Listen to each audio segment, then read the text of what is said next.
a black coffee, and a piece of cherry pie. That was all State Senator David Harrison wanted on a quiet Tuesday morning. But to Officer Mitchell Reynolds, a black man in a tailored charcoal suit sitting in Oakmont's most exclusive diner, wasn't a customer. He was a target. In the next 20 minutes, body cams would capture a gross abuse of power, a pair of steel handcuffs clicking shut, and a single devastating phone call from the governor's mansion that would end a career forever. Listen closely, because the justice served today is absolute. Oakmont County was the kind of affluent, insulated suburb where the tree canopies perfectly shaded the meticulously paved streets, and the neighborhood watch treated an unfamiliar license plate like a 5-alarm fire. It sat just 40 miles outside the state capital, a haven for old money and quiet politics. Senator David Harrison, 52 years old, with silver dusting his temples and a mind sharp enough to cut glass, did not live in Oakmont. He represented the 12th District, a bustling, diverse metropolitan sector that Oakmont's residents only visited when they had tickets to the theater. David was a former civil rights attorney who had climbed the grueling ladder of state politics through sheer grit, unmatched intellect, and an unshakable moral compass. He was currently chairing the state's most powerful judiciary committee. It was 7:15 a.m. David had left his home before dawn to drive to a private breakfast meeting with a key swing vote representative at an Oakmont country club. The meeting had ended early, leaving David with an hour to kill before he needed to be back at the Capitol building for a grueling legislative session. He pulled his black Mercedes S-Class into the lot of the Oakmont Diner, a local institution famous for its stained glass windows, leather booths, and blueberry pancakes. David stepped out of the car. He adjusted the cuffs of his bespoke Italian suit, grabbed his leather briefcase, and walked inside. The bell above the door chimed, a cheerful, innocent sound that momentarily paused the low hum of conversation. The diner was sparsely populated, a few retirees reading the morning paper, a couple of construction foremen getting a heavy breakfast. David took a seat in a corner booth, placing his briefcase gently on the vinyl seat next to him. Sarah, a 20-something waitress with a tired smile, walked over with a menu. "Morning, sir. Coffee to start?" "Black, please, Sarah. And a slice of the cherry pie, if it's not too early for dessert," David said, his voice a rich, resonant baritone. He possessed an inherent dignity, an aura of authority that commanded respect without ever demanding it. "Never too early for pie, honey. Coming right up," Sarah smiled, genuinely warmed by his polite demeanor. David opened his briefcase, pulled out a thick stack of briefing papers regarding an upcoming police reform bill, and clicked his gold fountain pen. For 10 minutes, the world was peaceful. The smell of roasted coffee beans and sizzling bacon filled the air. Then, the bell above the door chimed again. Officer Mitchell Reynolds walked in. Reynolds was 45, carrying an extra 20 pounds around his midsection under his tactical vest, and possessed a jaw perpetually set in a resentful scowl. He was a 15-year veteran of the Oakmont Police Department, a big fish in a small, manicured pond. Reynolds was infamous in the department for his proactive policing. He saw himself as the gatekeeper of Oakmont, the sheepdog protecting the flock from the wolves. But Reynolds's definition of a wolf was heavily skewed by a deep-seated, toxic prejudice. He had an extensive file of civilian complaints, mostly for harassment and excessive force, but the local police union and a sympathetic former chief had always managed to quietly bury them. Reynolds walked in out of the crisp morning air, slapping his leather gloves against his palm. He exchanged a nod with the diner manager, Greg, who was wiping down the counter. "Morning, Mitch. The usual?" Greg asked. Yeah, Greg. Black coffee, to go. Reynolds leaned against the counter, his eyes lazily scanning the room. It was a habit, sizing up the environment. His eyes swept past the retirees, past the construction workers. And then his gaze locked onto the corner booth. Reynolds stopped chewing his gum. His eyes narrowed, tracing the lines of the black man in the expensive suit reading documents. He looked out the large front window, spotting the gleaming, late-model Mercedes parked directly in front of the diner. Out-of-county plates. In Reynolds's mind, a narrative instantly fabricated itself. Nobody around here dresses like that on a Tuesday morning unless they're going to court. Cars probably leased, or worse. Doesn't belong here. The toxic cocktail of arrogance and bias began to simmer in his chest. He didn't see a public servant preparing for a legislative session. He saw an anomaly that needed to be checked, pushed, and reminded of where he was. Sarah walked past Reynolds, carrying David's coffee and a plate of cherry pie. "Who's the guy in the corner?" Reynolds muttered to Sarah as she passed. Sarah stopped, looking confused. "Him?" "Just a customer, Mitch. Ordered pie and coffee. Very polite." "Yeah, well, I haven't seen him around here." Reynolds grunted, pushing off the counter. He didn't wait for his coffee. He adjusted his utility belt, making sure his radio and sidearm were sitting just right, and began the long, slow walk across the black and white checkered floor towards the corner booth. From his peripheral vision, David saw the uniform approaching.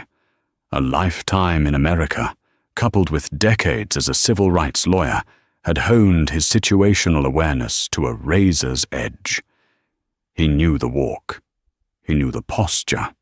It was the aggressive saunter of a man looking for a reason to exercise power. David didn't look up. He took a slow sip of his coffee, turned a page of his briefing, and waited for the shadow to fall over his table. The heavy thud of standard-issue police boots stopped right at the edge of the booth. Reynolds stood uncomfortably close, his hand resting casually but purposefully on his belt, right next to his taser. "Morning," Reynolds said. The word was a greeting, but the tone was an interrogation. David calmly finished the sentence he was reading, capped his fountain pen, and finally looked up.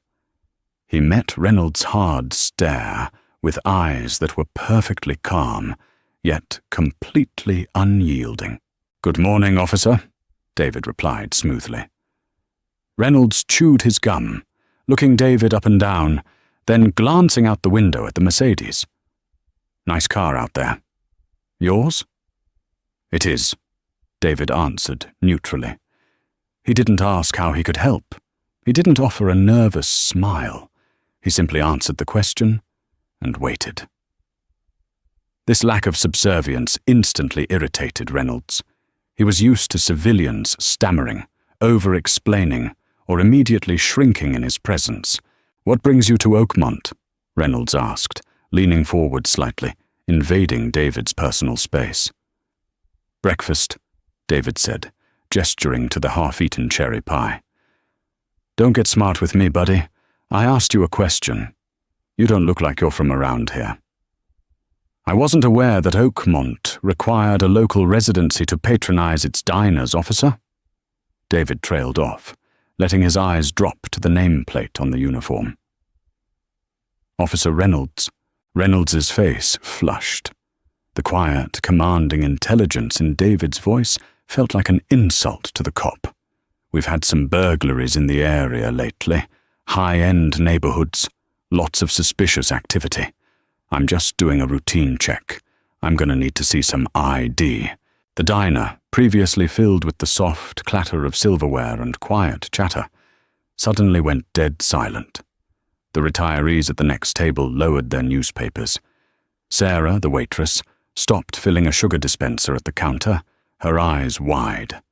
Everyone was watching. David did not reach for his wallet. He sat perfectly still. He knew the law in this state better than the man who wrote the police manual. He had literally co-authored the state's revised code on search and seizure. "Officer Reynolds," David said, his voice remaining level, not raising a single decibel.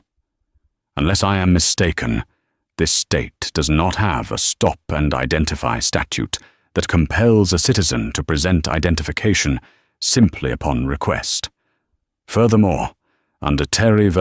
Ohio, you are required to have a reasonable, articulable suspicion that I have committed, am committing, or am about to commit a crime in order to detain me. Does eating cherry pie while black constitute a reasonable suspicion in Oakmont?" The words hit Reynolds like a physical blow. Nobody talked to him like this. Ever. Especially not the people he usually targeted. The mention of case law, the utter lack of fear, and the direct calling out of his racial profiling sent Reynolds into a blind, ego-driven rage. "Listen to me, you arrogant piece of work," Reynolds hissed, dropping all pretense of a friendly check. He slammed his palm flat onto the table, making David's coffee cup rattle. "I don't give a damn about your locker room law degree. I told you we have burglaries. You're driving a $100,000 car, you're out of place, and you're refusing a lawful order from a police officer.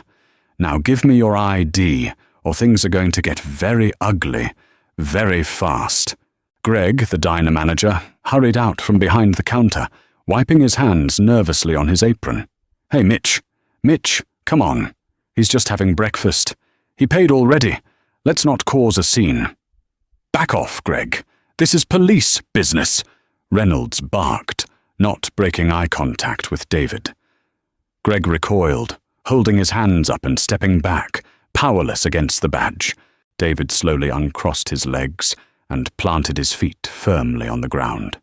He looked at the officer's chest. "Is your body camera activated, Officer Reynolds?" Reynolds sneered. "Yeah, it's on. It's going to catch you resisting." "Excellent," David said. "Then let the record show that I am sitting in a public accommodation, minding my own business. I have broken no laws. I am not acting suspiciously. You have articulated zero legal justification for demanding my identification. Therefore, I am refusing your unlawful request. Am I free to go, or are you detaining me?" It was a masterclass in legal verbal judo, and Reynolds had just been pinned. But a man fueled by absolute power and bruised pride rarely thinks clearly. Reynolds saw red. He felt the eyes of the entire diner on him. If he backed down now, he looked weak. He looked like he had been bested by the exact type of man he despised. "Oh, you're not going anywhere," Reynolds growled, stepping back and unsnapping the retention strap on his holster. It was a subtle intimidation tactic, but a deadly one. "You are officially detained for interfering with a police investigation and obstruction. Stand up." David looked at the unsnapped holster. He recognized the lethal danger of the situation. He was a senator, yes, but right now, in this diner, he was just a black man facing down an angry, armed police officer.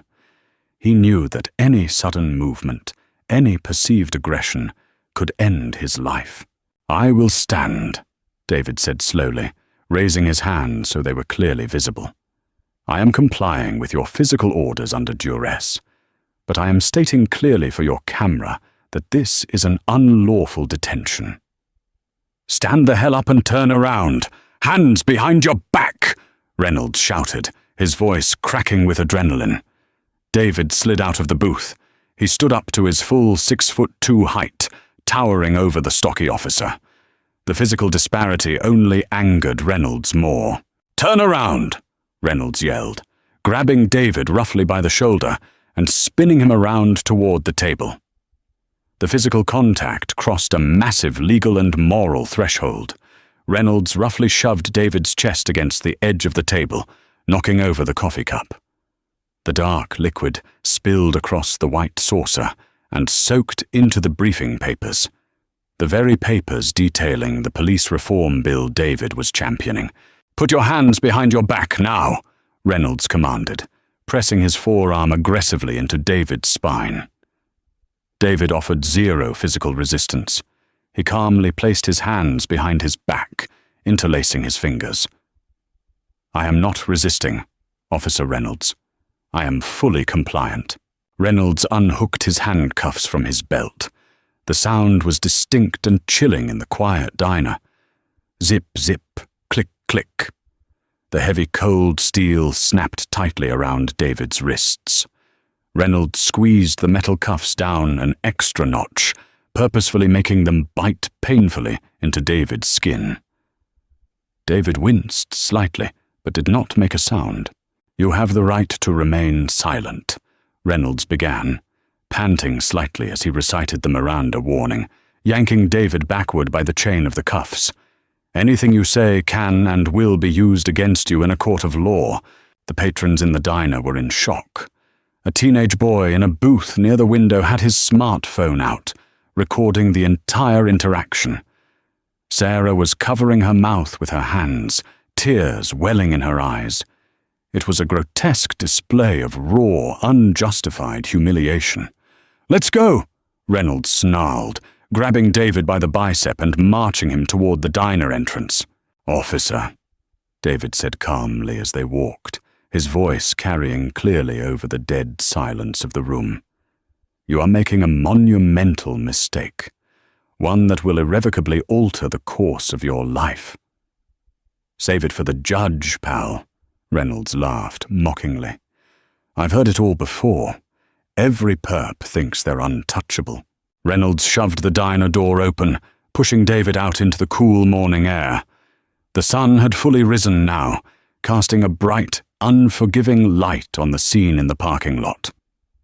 Reynolds marched David toward his cruiser, pressing him hard against the side of the vehicle and aggressively patting him down, spreading David's legs with a harsh kick to his ankles. At that moment, a second Oakmont police cruiser whipped into the parking lot, lights flashing, and screeched to a halt. Reynolds had hit his radio panic button during the argument in the diner. Out stepped Officer Jenkins. Jenkins was 24, a rookie fresh out of the academy, and unlike Reynolds, he still possessed a conscience. He jogged over, his hand resting on his duty belt. "Mitch, what's going on? You hit the button," Jenkins said, assessing the scene. He looked at the impeccably dressed, handcuffed man pressed against the squad car, and then at the pristine S-Class nearby. Something immediately felt wrong to the young officer. "Got a non-compliant suspect here, Jenkins," Reynolds said proudly, out of breath.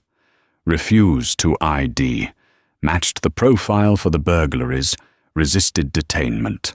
Obstruction. I'm taking him in." Jenkins looked at David.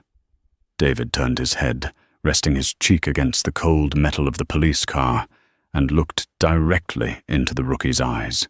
"Officer," David said to Jenkins. His voice was no longer just polite. It was the booming, commanding voice of a state senator who commanded rooms of hundreds of people. "My name is David Harrison. Your senior officer has unlawfully assaulted and arrested me without cause. Since he is intent on booking me, I suggest you retrieve my identification. It is in the inside left breast pocket of my suit jacket." Reynolds laughed, a harsh, grating sound. "Oh, now he wants to show ID. Too late for that, buddy. You'll be identified at the station when we run your prints." Jenkins, however, felt a cold knot form in his stomach. The man didn't sound like a burglar. He sounded like a judge. "Mitch," Jenkins said hesitantly, "let me just check his pocket. Protocol says we should identify before transport if possible." Reynolds rolled his eyes. "Fine. Check his fancy suit. Probably got a fake ID in there anyway." Jenkins stepped forward. "Excuse me, sir," he said respectfully, reaching into the inner pocket of David's Brioni jacket. His fingers brushed against a thick, premium leather wallet. He pulled it out and flipped it open. There, sitting behind a clear plastic window, was not a standard driver's license. It was a solid gold, beautifully embossed identification card. At the top, in bold, unmistakable lettering, it read, State Senate. Below that, a high-quality photograph of the man currently in handcuffs, and below the photo, Senator David Harrison, Chair, Judiciary Committee. Jenkins stopped breathing. The blood completely drained from his face, leaving him a sickly, pale white. His hands began to visibly shake. He stared at the card, read the words 3 times, and then slowly raised his eyes to look at the man pressed against the hood of the car. Mitch, Jenkins stammered, his voice cracking completely. What? Reynolds snapped, adjusting his belt. He got warrants. Tell me he's got warrants. Jenkins turned the wallet around, holding it out with trembling fingers, so Reynolds could see the gold shield and the bold letters. Mitch, Jenkins whispered, absolute terror laced in his words. He's a state senator. Reynolds froze. The arrogant smirk vanished from his face, replaced by a sudden, sickening slackness. He stared at the gold card. He read the name. Harrison. The man who basically controlled the state's law enforcement budget. The man who was leading the police reform task force. The cold morning breeze suddenly felt like ice against Reynolds' skin. For the first time in 15 years, Officer Mitchell Reynolds realized he had just destroyed his own life. David Harrison turned his head, looking at Reynolds with eyes as cold and deep as the ocean. Like I said, Officer Reynolds, David spoke softly. A monumental mistake. The silence in the diner parking lot was absolute, broken only by the low, steady idle of the Oakmont police cruisers. Officer Jenkins stood frozen, the gold state senate identification card trembling in his hand. He looked like a man who had just pulled the pin on a grenade and realized his fingers were glued to it. Officer Mitchell Reynolds stared at the embossed gold lettering. The blood pounded in his ears, a deafening rush that drowned out the morning birds. His mind desperately clawed for a lifeline, a loophole, a way to spin this. In 15 years on the force, he had bullied, intimidated, and railroaded dozens of people who lacked the resources to fight back. He relied on the badge to act as an impenetrable shield against consequences. But this wasn't a teenager from the wrong side of the tracks. This was Senator David Harrison, the man who sat on the state's Budget Appropriations Committee, the man who could freeze the pension funds of entire municipal departments with a single stroke of his pen. Mitch, Jenkins whispered again, his voice hollow. Take the cuffs off, right now. Take them off and apologize. For a fleeting second, self-preservation almost won out. Reynolds's hand twitched toward his belt to retrieve the handcuff keys. But then, the toxic, fragile ego that had driven him his entire life violently reasserted itself. The teenager in the diner window was still filming. The retirees were watching. If he uncuffed David now, he was admitting fault on camera. He would be admitting that he had racially profiled, unlawfully detained, and assaulted a sitting state senator. His career would be over anyway. In Reynolds's twisted logic, the only way out was straight through. He had to stand his ground. He had to make the obstruction charge stick, hoping the police union lawyers could muddy the waters enough to save his pension. No, Reynolds said, his voice dropping to a stubborn, defensive growl. He snatched the wallet out of Jenkins's hand and shoved it into his own vest pocket. Nobody is above the law, Jenkins. Not even politicians. He refused a lawful order to identify himself during an active burglary investigation. That's obstruction of justice. He's going to the station. Jenkins looked at his senior officer in sheer, unadulterated horror. "Are you insane? You had no probable cause. Mitch, this is false arrest. This is a federal civil rights violation." "Shut up, rookie," Reynolds barked, turning his back on Jenkins. He grabbed David by the arm again, shoving him roughly toward the rear door of the cruiser. "Watch your head." David did not resist. He ducked his head and slid onto the hard plastic bench of the squad car. He looked up at Reynolds through the open door. There was no fear in the senator's eyes. There was only a cold, clinical observation. "I want you to remember this exact moment, Officer Reynolds," David said evenly, the handcuffs biting painfully into his wrists as he shifted his weight. "Your colleague just offered you a chance to mitigate your damages. You chose to double down on a felony civil rights violation under the color of law. You are no longer just losing your badge. You are looking at a federal indictment." Reynolds slammed the cruiser door shut, cutting off David's voice. He stormed around to the driver's side, his breathing heavy, his face flushed a mottled, angry red. He slid behind the wheel and slammed the car into gear. Jenkins didn't move toward his own car. He stood in the parking lot, pulling out his personal cell phone. His hands were shaking so badly he dropped it once, before dialing the emergency direct line to the precinct's desk sergeant. He knew he had to get ahead of this before Reynolds dragged the entire department down into the abyss with him. Inside Reynolds's cruiser, the air was thick and suffocating. The plexiglass partition separated the arrogant officer from his captive, but the tension radiated through the barrier. Reynolds drove aggressively, taking corners too fast, his knuckles white on the steering wheel. He was trying to project authority, but the heavy silence from the back seat was tearing his nerves to shreds. Most suspects yelled. They cried. They begged or they swore. David Harrison did none of those things. He sat perfectly upright, his posture impeccable despite his hands being bound behind his back. He was mentally logging every detail. The time of arrest, 7:34 a.m. The car number, car 14. The route taken. The speed at which Reynolds was driving. David was building the federal lawsuit in his head, brick by undeniable brick. "You think you're pretty smart, don't you?" Reynolds sneered, looking at David in the rearview mirror. He couldn't handle the silence. "Think that shiny gold card gives you a free pass to disrespect law enforcement?"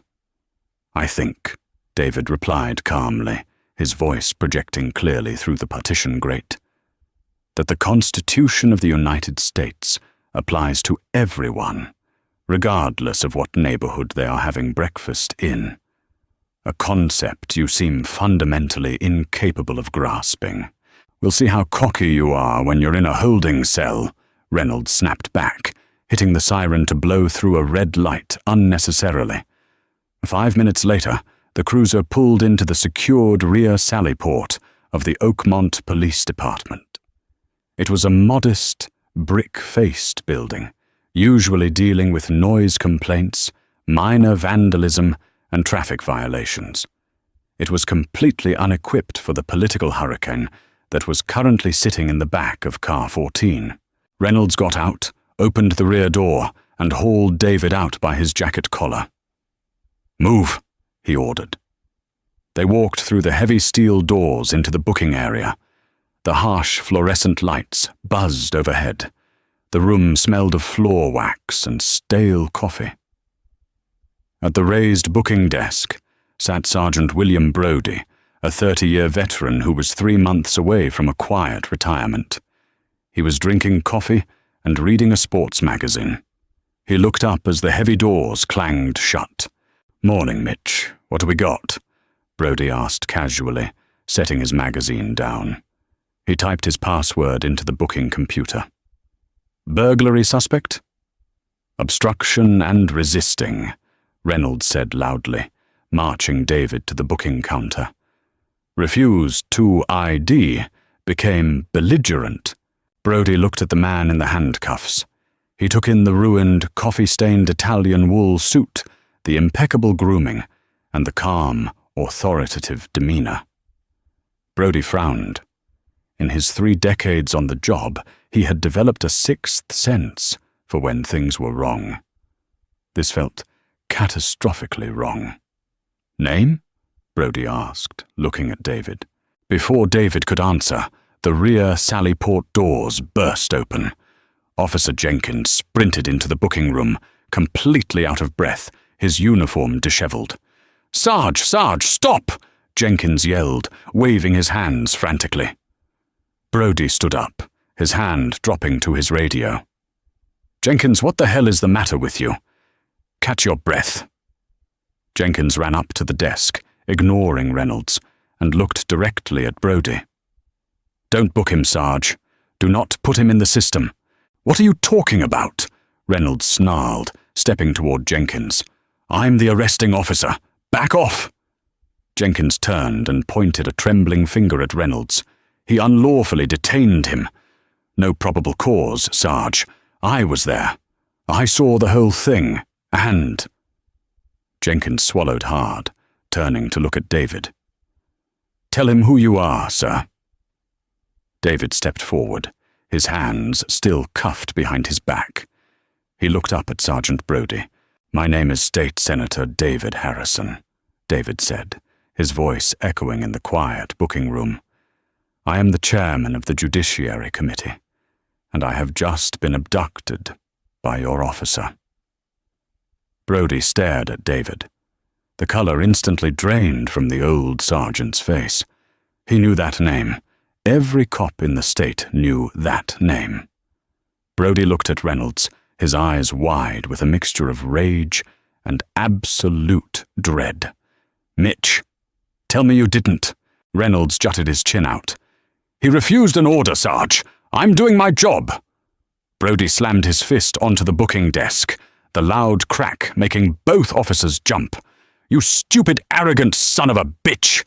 Brody roared. "Get the captain down here right now!"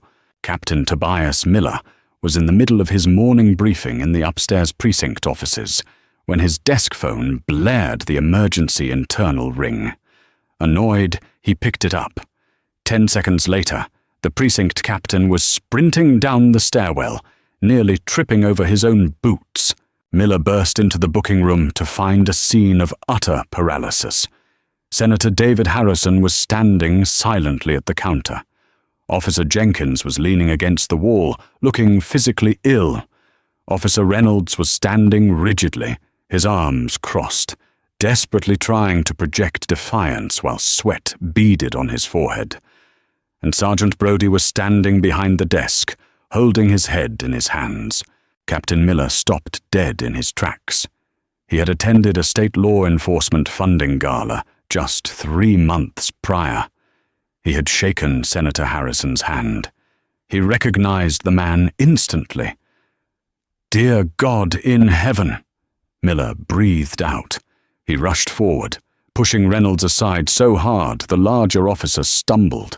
Miller stopped right in front of David. "Senator Harrison," Miller said, his voice laced with profound panic. "Sir, I am Captain Miller. I cannot begin to express—" "Captain," David interrupted, his voice frigid and exact. "Take these handcuffs off me. Immediately." "Keys! Give me the damn keys!" Miller screamed, turning on Reynolds. Reynolds, finally realizing that his Union shield was not going to protect him from the precinct captain, fumbled nervously at his belt. He handed the small silver key to Miller. Miller's hands shook as he reached behind David, inserted the key, and unlocked the heavy steel cuffs. Click, click, the cuffs fell away. David brought his arms forward slowly. His wrists were bruised and angry red, the metal having dug deeply into his skin. He casually straightened his jacket sleeves, adjusting his cuffs over the abrasions. He did not rub them. He did not show pain. He simply looked at Captain Miller.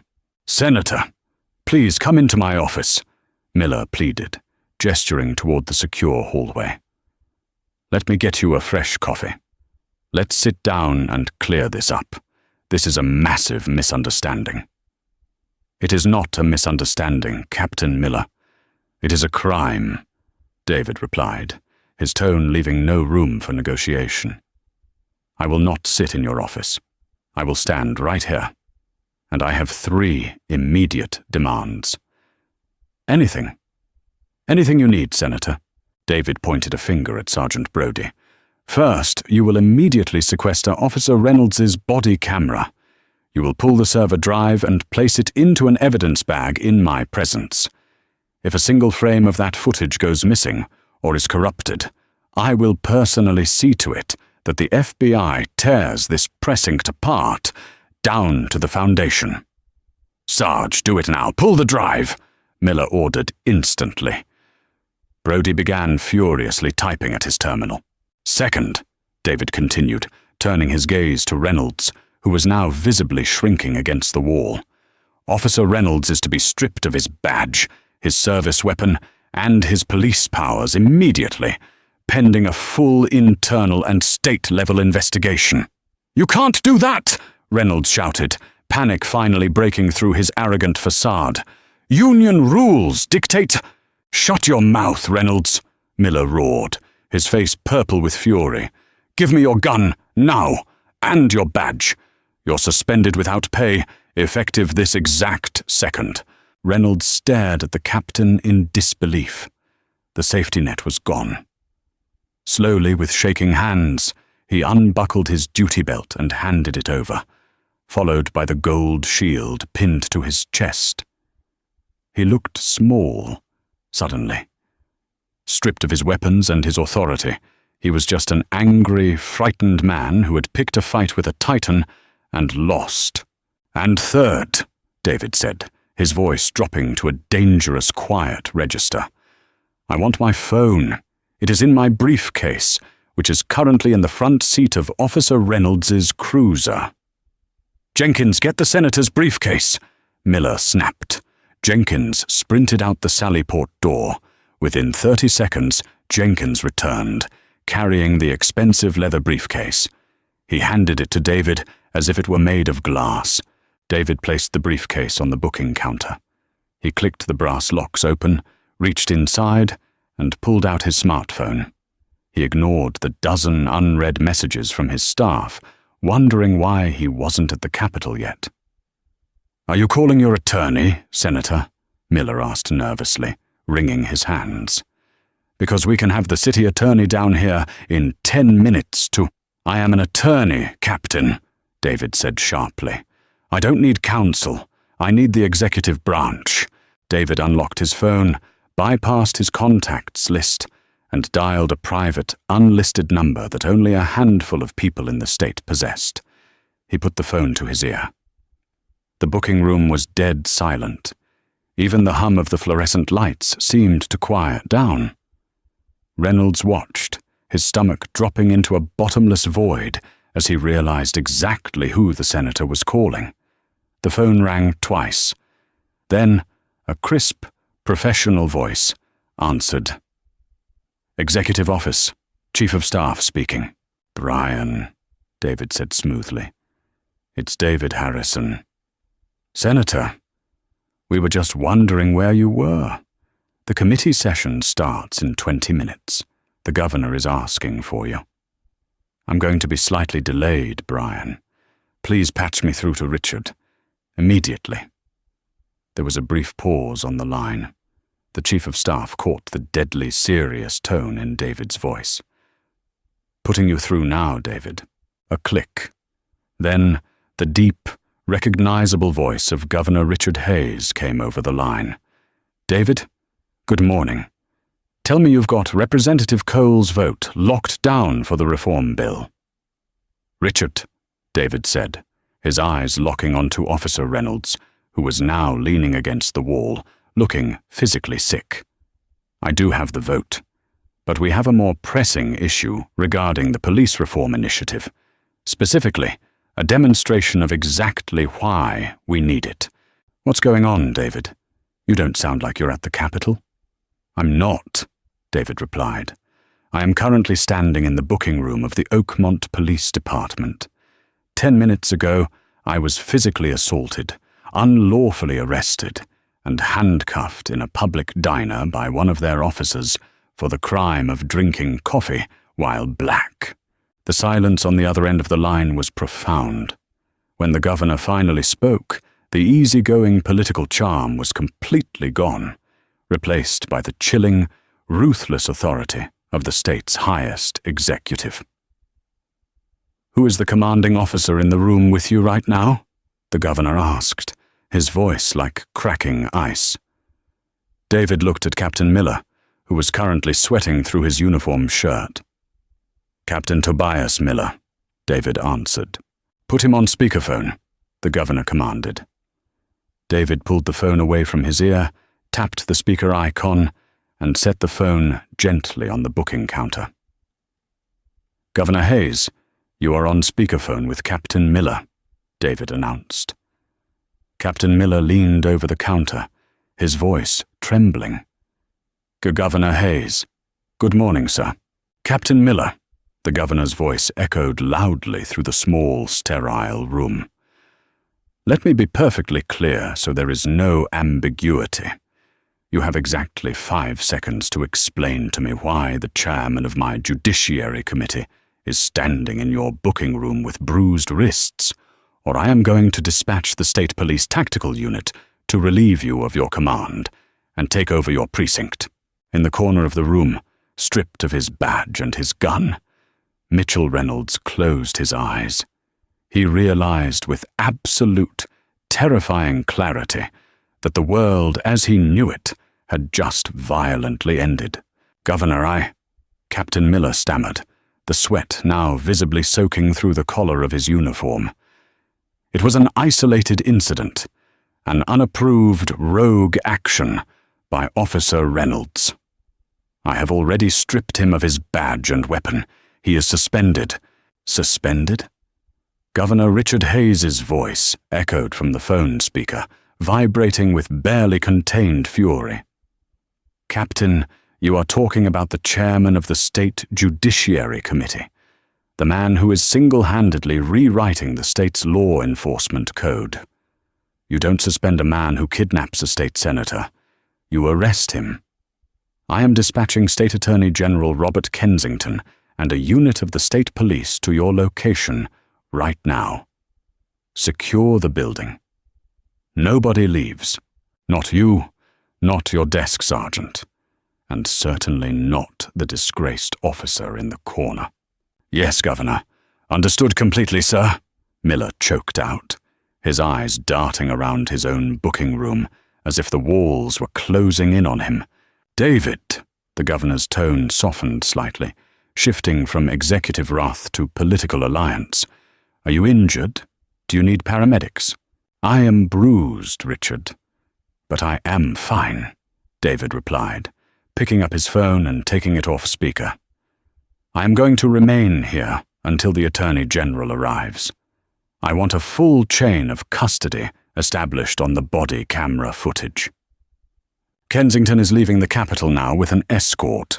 He'll be there in 20 minutes. Give them hell, David." "Always," David said, and ended the call.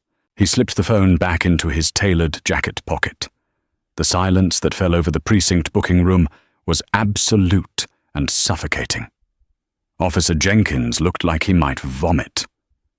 Sergeant Brody was typing furiously at his terminal, ensuring the server logs for the body camera data were permanently locked down and archived.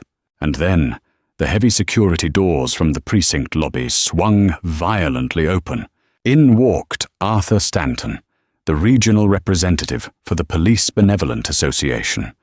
Stanton was a bulldog of a man in a cheap grey suit, known throughout the county for aggressively shielding bad cops from accountability. He had received a frantic text from Reynolds while David was being uncuffed. Stanton stormed into the room, chest puffed out, carrying a faux leather briefcase. He didn't look at David. He looked straight at Captain Miller. "Captain," Stanton barked, his voice loud and obnoxious, "I'm formally invoking my client's garrity rights. Officer Reynolds is not to be questioned. I hear you've taken his badge without a formal union hearing. That's a direct violation of the collective bargaining agreement, Tom, and you know it. We're going to sue this department for breach of contract, and we're walking out of here right now." Stanton turned to Reynolds, gesturing toward the door. "Come on, Mitch, don't say a word to anyone. We're leaving." Reynolds didn't move. He stood plastered against the cinder-block wall, his eyes wide and hollow. He looked at Stanton, then slowly pointed a trembling finger at the black man, standing casually by the booking desk. Stanton finally turned to look at David. He looked him up and down, noting the spilled coffee on the expensive suit and the red, raw indentations on his wrists. Stanton sneered, assuming this was just another civilian complaint that he could steamroll. "Is this the guy?" Stanton asked dismissively. "Look, pal, whatever you think happened out there, my officer was acting within his discretionary authority. If you want to file a civilian complaint, there's a form in the lobby. But my client is leaving." David slowly closed his briefcase and rested both hands on top of it.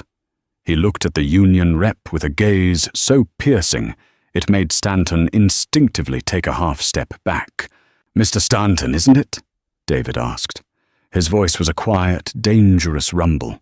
"Yeah, Arthur Stanton, PBA representative. And you are?" "My name is Senator David Harrison. I chair the committee that determines whether your union's pension fund receives its state-matched contributions next fiscal year." Stanton's jaw physically dropped.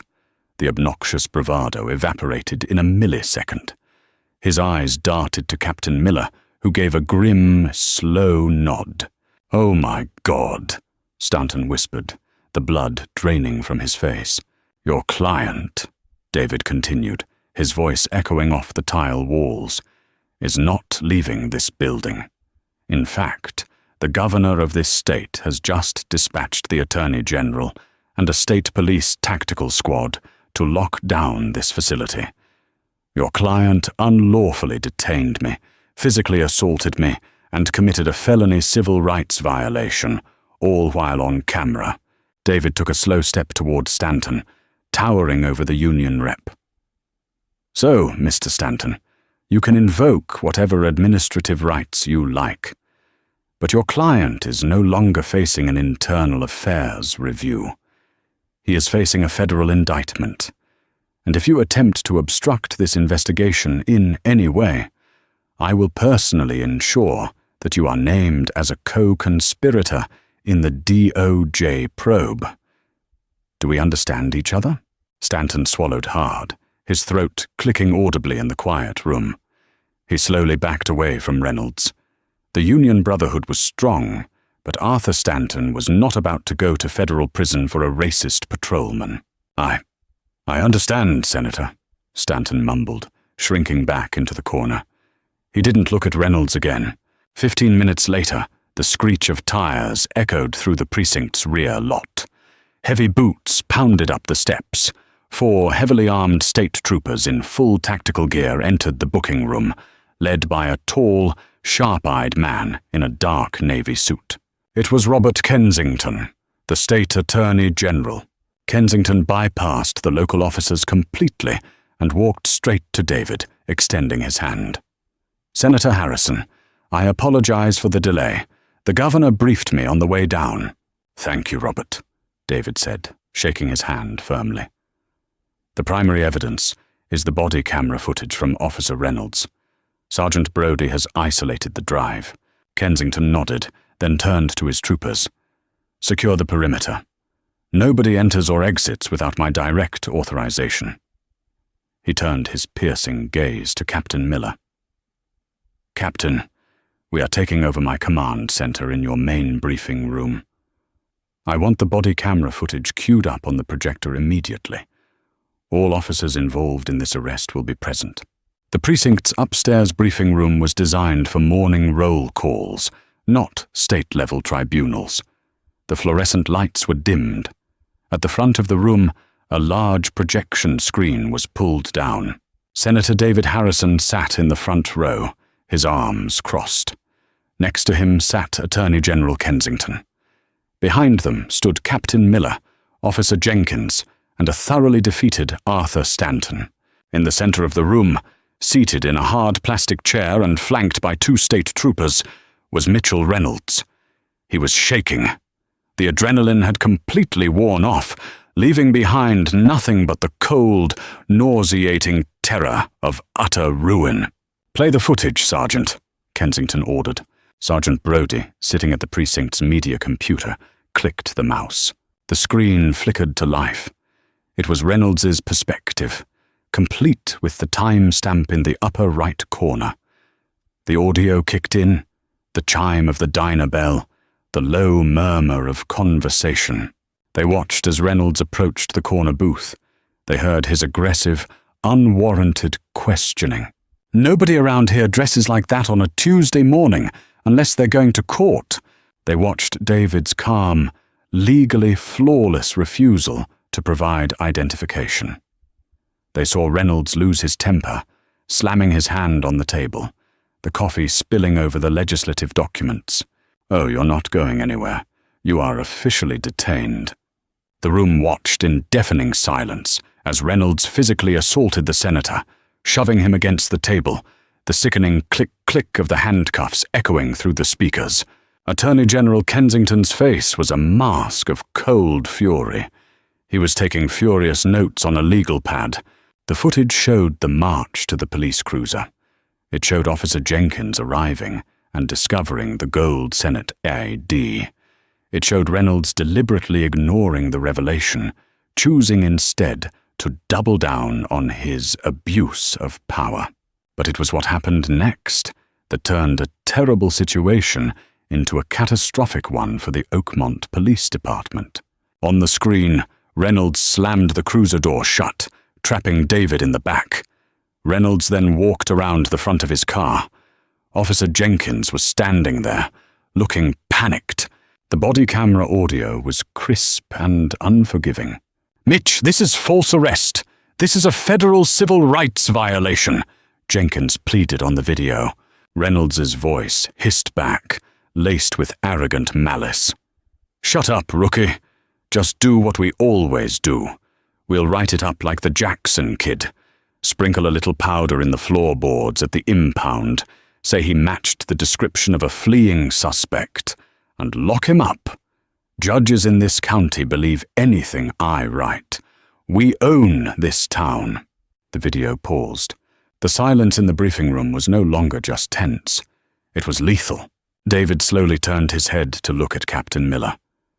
Miller looked like he had been shot in the chest. "Captain," David said, his voice deadly quiet. "Who is the Jackson kid?" Miller couldn't speak. He was hyperventilating. Attorney General Kensington stood up slowly. He looked at Reynolds, who was now openly weeping, his face buried in his hands. "The Jackson kid," Kensington said, answering for the captain. "Marcus Jackson, 18 years old, arrested by Officer Reynolds 6 months ago for narcotics possession and resisting arrest. He's currently serving 3 years in the state penitentiary. He claimed the drugs were planted. The department cleared Reynolds of any wrongdoing." David stood up. He walked over to where Reynolds was sitting. The 2 state troopers tensed, but David simply looked down at the sobbing man. "You didn't just profile me, Officer Reynolds," David said, his voice echoing with the weight of absolute justice. "You revealed a systemic pattern of corruption, evidence tampering, and perjury. You thought your badge was a shield, but all it did was record your confession." David turned to the Attorney General. "Robert, I don't just want this man arrested. I want the Department of Justice to tear this entire precinct apart. I want every single arrest report Mitchell Reynolds has filed in the last 15 years audited. I want the Jackson boys' case reopened by tomorrow morning, and I want the mayor of this city in my office by 5 p.m. today." "Consider it done, Senator," Kensington said firmly. He gestured to the troopers. "Arrest Mr. Reynolds. Book him on false imprisonment, assault under the color of law, official misconduct, and conspiracy to commit evidence tampering." The troopers pulled Reynolds to his feet. The man who had terrorized Oakmont for a decade and a half didn't resist. He was broken. The heavy steel of the troopers' handcuffs clicked around his wrists. The poetic justice of the sound was not lost on anyone in the room. As they marched Reynolds out of the briefing room, David picked up his briefcase. He looked at Officer Jenkins, who was still standing by the wall, trembling but standing tall. "Officer Jenkins," David said. Jenkins snapped to attention. "Yes, sir." "You did the right thing today. You tried to stop it. When the state takes over this department, and we will take it over, we will be looking for officers with integrity to rebuild it. Keep your record clean." "I will, Senator. Thank you," Jenkins whispered. David Harrison walked out of the briefing room, down the stairs, and out the front doors of the Oakmont Police Department. The mid-morning sun was shining brightly. His black Mercedes had been driven over from the diner and was waiting for him at the curb, keys in the ignition, courtesy of a terrified desk sergeant. David opened his briefcase, pulled out the coffee-stained briefing papers on the police reform bill, and smoothed them out on the roof of his car. He didn't need the papers anymore. He had all the evidence he needed to pass the bill unanimously. He slid into the driver's seat, adjusted his tie, and drove toward the state capitol. Justice had been served in Oakmont, but for Senator David Harrison, the real work was just beginning. Absolute power corrupts, but true justice always leaves a paper trail, or in this case, body cam footage. Officer Reynolds thought his badge made him untouchable, but he picked a fight with the wrong man and lost everything. The system only changes when we drag the truth into the light. If you loved watching arrogance get absolutely dismantled by intellect and authority, hit that like button. Share this story with anyone who loves seeing karma served hot, and make sure to subscribe for more intense, real-life drama stories. Drop a comment below. What would you have done in the senator's shoes?